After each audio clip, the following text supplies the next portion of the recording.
I did my project on the history of asylums. The birth of asylums. This originated during King George III's ruling under the County Asylums Act of 1808. Insane asylums offered a system that established places to care for people with mental health problems. From Dictionary.com's definition, asylums are defined as an institution for the maintenance and care of the mentally ill, orphans, or other persons requiring specialized assistance. Prior to the system of asylums, non-licensed practitioners would work on their own to try and treat the mentally ill. The first recorded lunatic asylum in Europe was in 1247, the Bethlehem Royal Hospital in London. It became known as a hospital in 1330 and admitted its first mentally ill patients in 1407. The rise of asylums. The passing of the County Asylum Lunacy Act in 1845, counties had to legally provide asylums for the lunatics and were forced to act. John Connolly and Lord Shaftesbury started this act because they saw that lunatics being treated as patients and not prisoners. Asylums became overcrowded due to the legal of act having to place the mentally ill in these asylums. Between the passing of the act in 1890, when the next act was passed, over 60 asylums were built and another 40 were opened after 1890. Experience of the patients. There's angry, violent, or suicidal patients were housed within the wards and kept under close supervision. On occasions, they would have been locked within a padded cell where no extreme actions of the patients could occur. Seclusion rooms were also employed, but these were mainly used for patients who would not disturb others at night. Typically, these houses would house up to 50 patients at a time in very close proximity and little to none personal space.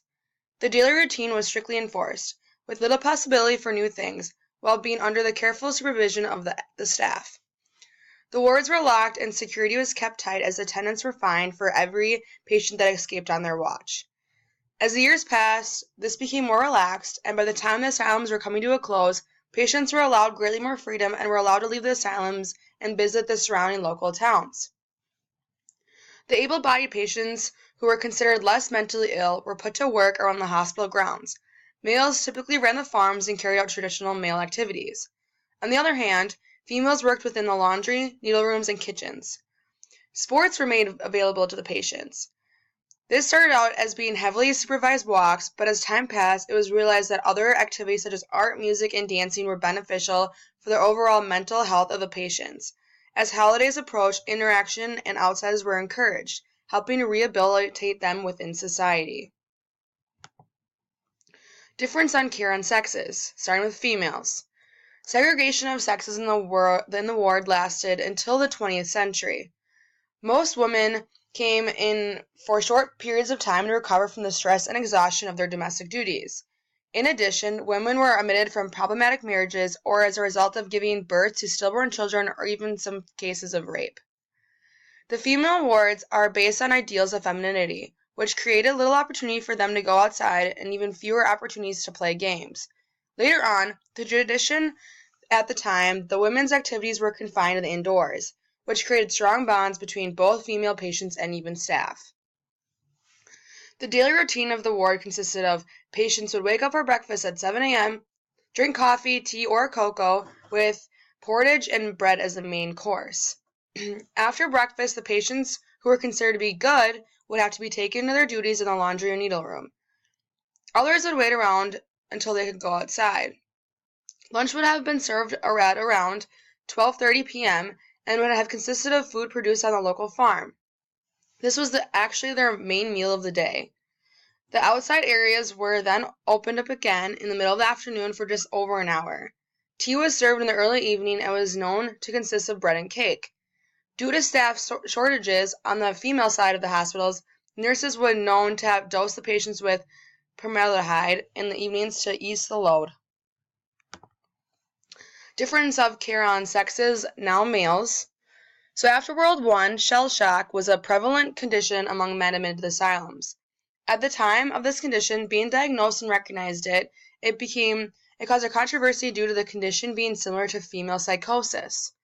Alcoholism and delusion related with it were also common reasons for being admitted. Unlike the female sides of the asylums, the male sides were smaller in numbers. Escape was more common with male patients because they had less people watching over them. The male wards had the same daily routine as the female wards, but instead worked the farms outside and outside duties. The male population of the asylums were allowed a wider range of activities for their recovery due to many of them being from the military. They were allowed to join sports teams and hospital bands. Rational patients could also be employed on working the farms and the upkeep of the grounds and gardens. They were also employed in various workshops and engineering practices.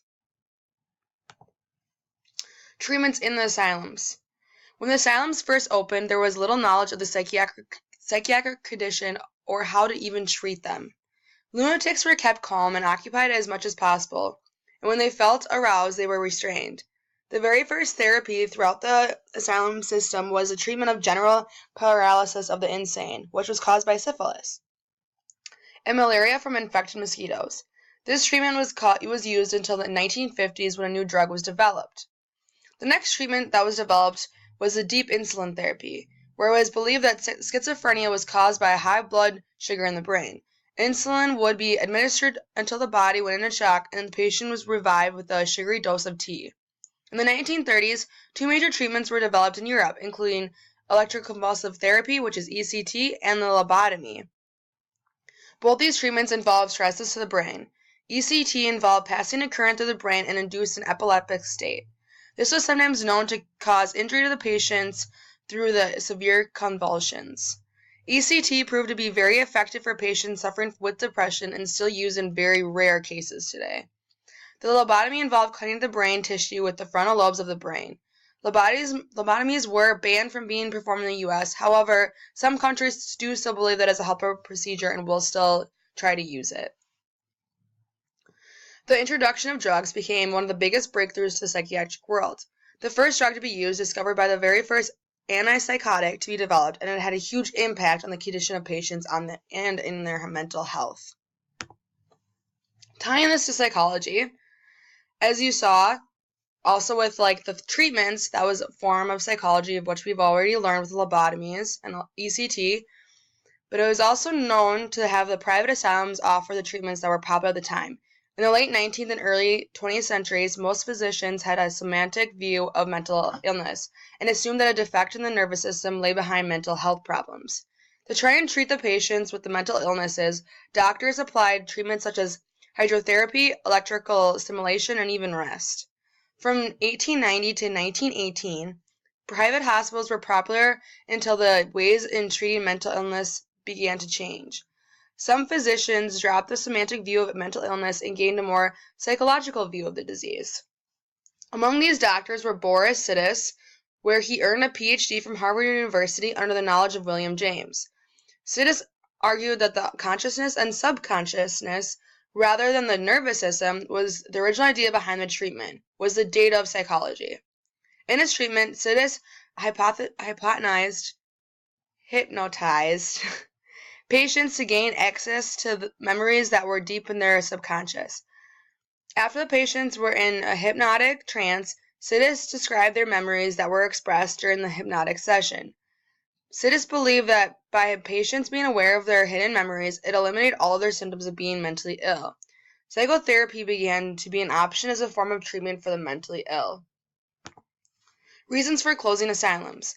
The advancement in psychiatric treatment meant that a standard hospital was able to provide care to cases that required immediate attention, and the drugs available meant that patients did not need the 24-hour care that they normally did have. Patient numbers reduced from over 150,000 in 1950 to 80,000 in 1975. Another reason was the Mental Health Act of 1983, which this saw the patients who were committed to the large asylums being given back to the full rights to themselves, which appealed their authorization to reside there. Here are my references.